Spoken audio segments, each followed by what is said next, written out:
मेरा नाम मनीष सैनी है और मैं इतने ਹੁਸ਼ਿਆਰਪੁਰ DC रोड ਤੇ ਬਿਲੋਂਗ ਕਰਦਾ। ਤਾਂ 2018 ਦੇ ਵਿੱਚ ਅਸੀਂ ਸਾਈਕਲਿੰਗ ਸ਼ੁਰੂ ਕੀਤੀ ਸੀ। ਤਾਂ ਇਹ ਪਹਿਲੀ ਵਾਰੀ ਈਵੈਂਟ ਹੋ ਰਿਹਾ ਸੀ ਰੇਨ ਦੇ ਨਾਂ ਤੋਂ, ਰੇਸ ਅਕ੍ਰੋਸ ਇੰਡੀਆ। ਤਾਂ ਇਹ 3651 ਕਿਲੋਮੀਟਰਸ ਦਾ ਈਵੈਂਟ ਸੀ ਕਸ਼ਮੀਰ ਤੋਂ ਸ਼ੁਰੂ ਹੋ ਕੇ ਕੰਨਿਆਕੁਮਾਰੀ ਤੱਕ। ਐਂਡ ਇਹਨੂੰ 12 ਘੰਟੇ ਦੇ ਅੰਦਰ ਐਜ਼ ਅ ਸਾਈਕਲਿਸਟ ਅਸੀਂ ਕੰਪਲੀਟ ਕਰਨਾ ਸੀਗਾ। ਤਾਂ ਮੈਂ ਜਿਹੜਾ ਹੈ 12 ਦਿਨ ਦੇ ਵਿੱਚ ਕੰਪਲੀਟ ਕਰਨਾ ਸੀ। ਤਾਂ ਅਸੀਂ ਇਹਨੂੰ 11 ਦਿਨ 16 ਘੰਟੇ ਔਰ 47 ਮਿੰਟ ਦੇ ਅੰਦਰ ਇਹਨੂੰ ਸਕਸੈਸਫੁਲੀ ਕੰਪਲੀਟ ਕੀਤਾ ਇਸ ਰੇਸ ਨੂੰ। ਇਹ ਈਵੈਂਟ ਕਦੋਂ ਸ਼ੁਰੂ ਹੋਇਆ ਤੇ ਕਦੋਂ ਖਤਮ ਹੋਣਾ ਸੀਗਾ? ਸਰ ਇਹ 1 ਮਾਰਚ ਨੂੰ ਸਵੇਰੇ 8 ਵਜੇ ਸ਼ੁਰੂ ਹੋਇਆ ਸੀ ਔਰ 13 ਮਾਰਚ ਸਵੇਰੇ 8 ਵਜੇ ਇਹਨੇ ਕੰਪਲੀਟ ਹੋਣਾ ਸੀ। ਤਾਂ ਅਸੀਂ 13 ਮਾਰਚ ਦੀ ਸਵੇਰੇ ਅਰਾਊਂਡ 4 ਵਜੇ ਦੇ ਆਸ-ਪਾਸ, 4 ਵਜੇ ਤੋਂ ਪਹਿਲਾਂ ਅਸੀਂ ਪਹੁੰਚ ਗਏ ਸੀ। ਇਹ ਈਵੈਂਟ ਬਾਰੇ ਦੱਸੋ, ਕਿੰਨੇ ਟੀਮ ਮੈਂਬਰ ਸੀਗੇ, ਕਿੰਨੇ ਤੇ ਪਾਰਟਿਸਿਪੇਟ ਸੀਗੇ ਤੇ ਕਿੱਥੋਂ ਸ਼ੁਰੂ ਹੋਇਆ ਸੀਗਾ? ਸਰ ਇਹ 26 ਪਾਰਟਿਸਪੈਂਟ ਸੀਗੇ ਇਹ ਪੂਰੇ ਈਵੈਂਟ ਦੇ ਵਿੱਚ। ਅਕ੍ਰੋਸ ਇੰਡੀਆ ਇਹ ਪਾਰਟਿਸਪੈਂਟਸ ਆਏ ਸੀ, ਮਹਾਰਾਸ਼ਟਰ, ਗੁਜਰਾਤ, ਅਲੱਗ-ਅਲੱਗ ਜਗ੍ਹਾ ਤੋਂ। ਤਾਂ ਇਹ ਬਖਸ਼ੀ ਸਟੇਡੀਅਮ ਸ਼੍ਰੀਨਗਰ ਤੋਂ ਇਹ ਈਵੈਂਟ ਸਟਾਰਟ ਹੋਇਆ ਔਰ ਸ਼੍ਰੀਨਗਰ ਤੋਂ ਸ਼ੁਰੂ ਹੋ ਕੇ ਇਹ 12 ਸਟੇਟਸ ਤੋਂ ਇਹ ਜਾਂਦਾ ਹੋਇਆ। ਜਿਹੜਾ NH44 ਹੈ, ਸਾਰੇ 23 ਦੇ 23 ਪਾਰਟਿਸਪੈਂਟਸ ਨੇ ਸੇਮ ਰੂਟ ਫੋਲੋ ਕੀਤਾ ਔਰ ਸੋਲੋ ਕੈਟੇਗਰੀ ਦੇ ਵਿੱਚ ਕੋਈ 12 ਪਾਰਟਿਸਪੈਂਟ ਸੀਗੇ, ਜਿਹਦੇ ਵਿੱਚੋਂ 9 ਪਾਰਟਿਸਪੈਂਟਸ ਇਨਕਲੂਡਿੰਗ ਮੀ ਜਿਨ੍ਹਾਂ ਨੇ ਇਹਨੂੰ ਕੰਪਲੀਟ ਕੀਤਾ। ਆਪਣਾ ਕਿੰਨਾ ਨੰਬਰ ਆਇਆ? ਸਰ ਮੈਂ 5th ਪਾਰਟਿਸਪੈਂਟ ਸੀਗਾ ਜਿਹਨੇ ਕੰਪਲੀਟ ਕੀਤੀ ਹੈ। ਤਾਂ ਮੇਰੇ ਤੋਂ ਬਾਅਦ ਵੀ 4 ਲੋਕੀ ਹੈ ਜਿਨ੍ਹਾਂ ਨੇ ਕੰਪਲੀਟ ਕੀਤੀ। ਤਾਂ 9 ਪਾਰਟਿਸਪੈਂਟਸ ਆਊਟ ਆਫ 12 9 ਪਾਰਟਿਸਪੈਂਟਸ ਨੇ ਇਹਨੂੰ ਕੰਪਲੀਟ ਕੀਤਾ। ਤੇ ਪੰਜਾਬ ਦੇ ਕਿੰਨੇ ਕੁ ਬੰਦੇ ਸੀ? ਸਰ ਪੰਜਾਬ ਦੇ 3 ਸੀਗੇ। ਮੈਂ ਸੀਗਾ ਮਨੀਸ਼ ਸੈਣੀ, ਸੁਮੇਰ ਬੰਸਲ ਮੋਹਾਲੀ ਤੋਂ ਔਰ ਸਾਹਿਲ ਸਚਦੇਵਾ ਬਠਿੰਡਾ ਤੋਂ। ਸਫ਼ਰ ਕਿੱਦਾਂ ਰਿਹਾ?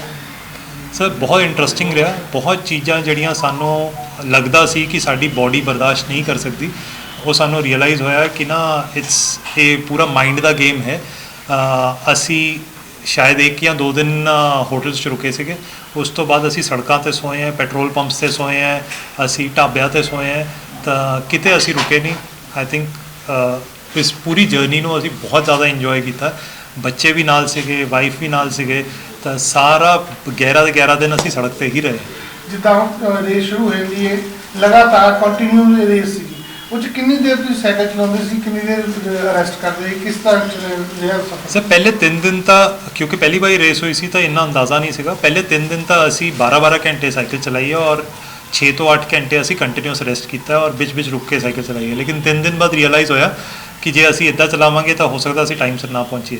ਤਾਂ 3 ਦਿਨ ਤੋਂ ਬਾਅਦ ਅਸੀਂ ਸਟ੍ਰੈਟਜੀ ਚੇਂਜ ਕੀਤੀ। ਦਿੱਲੀ ਪਹੁੰਚ ਗਏ ਸੀ ਉਦੋਂ। ਦਿੱਲੀ ਤੋਂ ਬਾਅਦ ਸਟ੍ਰੈਟਜੀ ਚੇਂਜ ਕੀਤੀ। ਅਸੀਂ ਫਿਰ ਕੰਟੀਨਿਊਸਲੀ ਸਾਈਕਲ ਚਲਾਉਂਦੇ ਸੀ ਜਿੰਨੀ ਤੇ ਨੀਂਦ ਨਹੀਂ ਆਉਂਦੀ ਸੀ। ਜਦੋਂ ਨੀਂਦ ਆਵੇ ਉਦੋਂ 10-15 ਮਿੰਟ ਦੀ ਪਾਵਰ ਨੈਪ ਲੈ ਕੇ ਫਿਰ ਅਸੀਂ ਚੱਲ ਪੈਂਦੇ ਸੀਗੇ।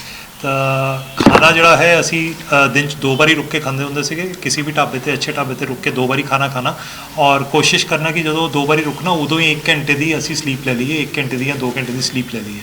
ਬਟ ਕੰਟੀਨਿਊਸ ਉਸ ਤੋਂ ਬਾਅਦ ਸਾਈਕਲ ਚੱਲੀ ਹੈ ਅਪ ਟੂ ਕੰਨਿਆਕੁਮਾਰੀ। ਵੱਧ ਤੋਂ ਵੱਧ ਕਿੰਨੀ ਦੇਰ ਤੇ ਘੱਟ ਤੋਂ ਘੱਟ ਕਿੰਨੀ ਦੇਰ ਸਾਈਕਲਿੰਗ ਕੀਤੀ ਹੈ? ਜਿੱਦਾਂ 24 ਘੰਟੇ ਦੇ 30 ਘੰਟੇ ਤੋਂ ਬਾਅਦ ਜਾਂ 22 ਘੰਟੇ, ਕਿੰਨੀ ਦੇਰ? ਸਰ ਵੱਧ ਤੋਂ ਵੱਧ ਮੈਂ ਸਾਈਕਲਿੰਗ ਕੀਤੀ ਸੀਗੀ ਅਰਾਊਂਡ 22 ਆਵਰਸ 24 ਆਵਰਸ ਦੇ ਵਿੱਚੋਂ, ਜਿਸ 'ਚੋਂ ਮੈਂ 1 ਬ੍ਰੇਕ ਲਈ ਸੀਗੀ।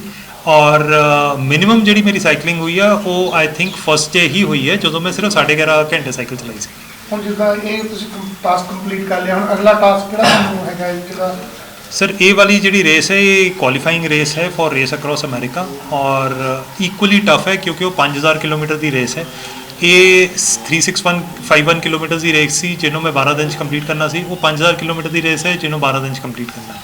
ਤਾਂ ਉਹ ਇੱਕ ਵੱਡਾ ਚੈਲੰਜ ਹੈ। ਤਾਂ ਉਹਦੇ ਲਈ ਤਿਆਰੀ ਹੁਣ ਅਗਲੇ 1 ਸਾਲ ਉਹਦੀ ਤਿਆਰੀ ਕਰਾਂਗੇ। ਜਿੱਦਾਂ ਹੁਣ ਇਹ ਰੇਸ ਹੋ ਗਈ ਜੀ, ਇਹਦਾ ਖਰਚਾ ਵਗੈਰਾ ਕੋਈ ਸਰਕਾਰ ਜਾਂ ਕੋਈ ਕਲੱਬ ਜਾਂ ਕੋਈ ਤੁਹਾਨੂੰ ਕਰਦਾ ਕਿ ਕੋਲੋਂ ਕਰਨਾ ਪੈਂਦਾ? ਸਰ ਇਹ ਸਾਰਾ ਖਰਚਾ ਜਿਹੜਾ ਕੋਲੋਂ ਕਰਨਾ ਪੈਂਦਾ।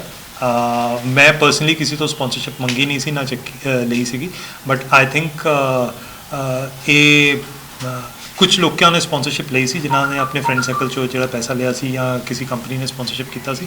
ਮੈਂ ਕਿਸੇ ਨੂੰ ਅਪਰੋਚ ਨਹੀਂ ਕੀਤਾ ਤਾਂ ਮੈਂ ਕਹਿ ਨਹੀਂ ਸਕਦਾ ਕਿ ਸਪੋਂਸਰਸ਼ਿਪ ਮਿਲੇਗੀ ਕਿ ਨਹੀਂ ਮਿਲੇਗੀ। ਕਿੱਦਾਂ ਦਾ ਮਹਿਸੂਸ ਹੋ ਰਿਹਾ ਤੁਸੀਂ ਹੁਣ ਜਿੱਦਾਂ ਹੁਸ਼ਿਆਰਪੁਰ ਤੋਂ ਆਪ ਵਧੀਆ ਸਾਈਕਲਿੰਗ ਕਰਕੇ ਇੱਥੇ ਤੱਕ ਪਹੁੰਚੇ ਹੋ, ਮੁਕਾਮ 'ਤੇ ਪਹੁੰਚੇ ਹੋ, ਕਿੱਦਾਂ ਸਫ਼ਰ ਸ਼ੁਰੂ ਹੋਇਆ ਜੀ ਤੁਹਾਡਾ?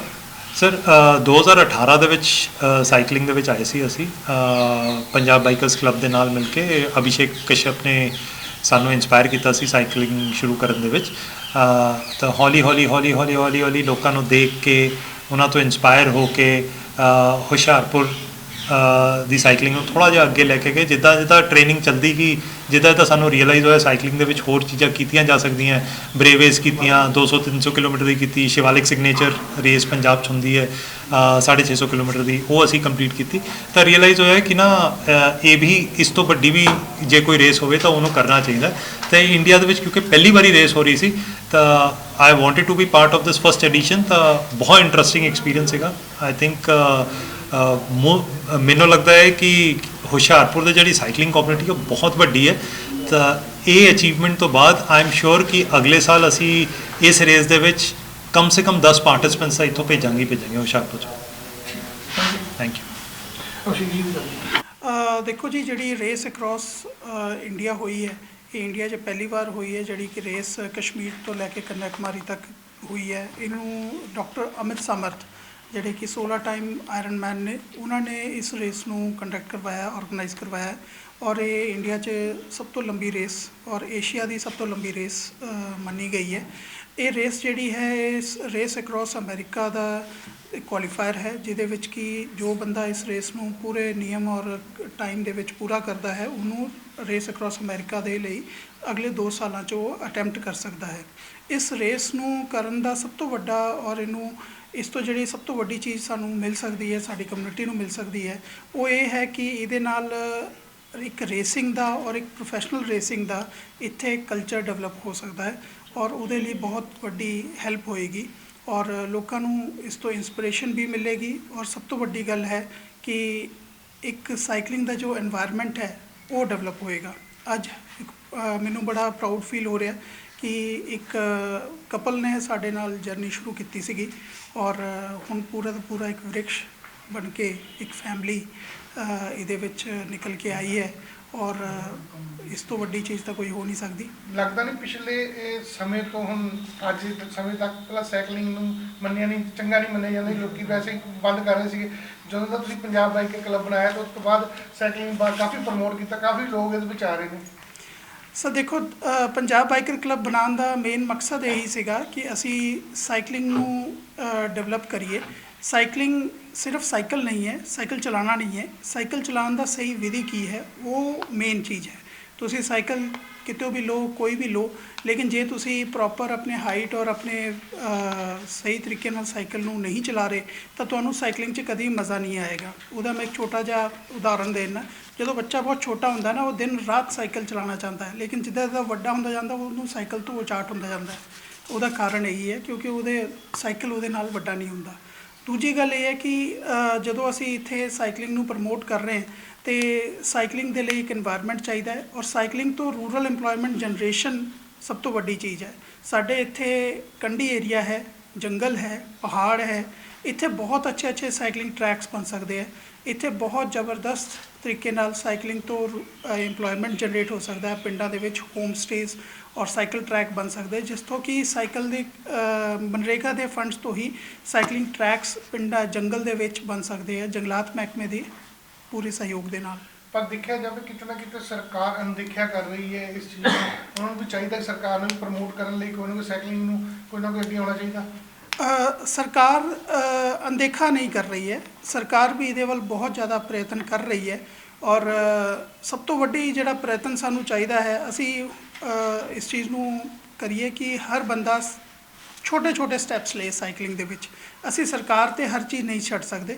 ਹੁਣ ਅਸੀਂ ਇੱਦਾਂ ਦੇ ਇੱਕ ਜ਼ਮਾਨੇ 'ਚ ਆ ਗਏ ਜਿੱਥੇ ਅਸੀਂ ਆਪਣੇ ਛੋਟੀ ਚੀਜ਼ਾਂ ਨੂੰ ਇੰਸਟਾ 'ਤੇ ਪਾਉਂਦੇ, ਲੇਕਿਨ ਅਸੀਂ ਉਸ ਤੋਂ ਸਿੱਖਦੇ ਕੁਛ ਨਹੀਂ ਹੈ। ਤਾਂ ਅਸੀਂ ਅਗਰ ਇੰਸਟਾ ਔਰ ਇਹ ਦੂਜੇ ਜਿਹੜੇ YouTube ਚੈਨਲਸ ਹੈਗੇ ਆ, ਇਹਨਾਂ ਤੋਂ ਸਿੱਖੀਏ ਕਿ ਕਿੱਦਾਂ ਸਾਈਕਲਿੰਗ ਇੰਟਰਨੈਸ਼ਨਲ ਅਰੀਨਾ 'ਚ ਹੋ ਰਹੀ ਹੈ, ਉੱਥੇ ਕਿੱਦਾਂ ਕਮਿਊਨਿਟੀ ਡਿਵੈਲਪ ਹੋ ਰਹੀ ਹੈ। ਸਾਈਕਲਿੰਗ ਦੀ ਜਿਹੜੀ ਇਹ ਪੂਰੀ ਦੀ ਪੂਰੀ ਨਵੀਂ ਪੀੜ੍ਹੀ ਨਿਕਲ ਕੇ ਆ ਰਹੀ ਹੈ, ਇਹ ਜ਼ਿਆਦਾ ਪੁਰਾਣਾ ਕੋਈ ਖੇਲ ਨਹੀਂ ਹੈ, ਇਹ ਸਿਰਫ 30-40 ਸਾਲ ਪੁਰਾਣਾ ਖੇਲ ਹੈ।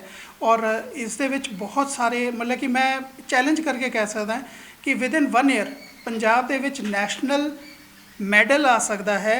I am challenging this thing ਕਿ ਪੰਜਾਬ 'ਚ ਨੈਸ਼ਨਲ ਮੈਡਲ ਆ ਸਕਦਾ ਹੈ ਅਗਰ ਸਾਈਕਲਿੰਗ ਨੂੰ ਸਹੀ ਤਰੀਕੇ ਨਾਲ ਕਰਵਾਇਆ ਜਾਏ।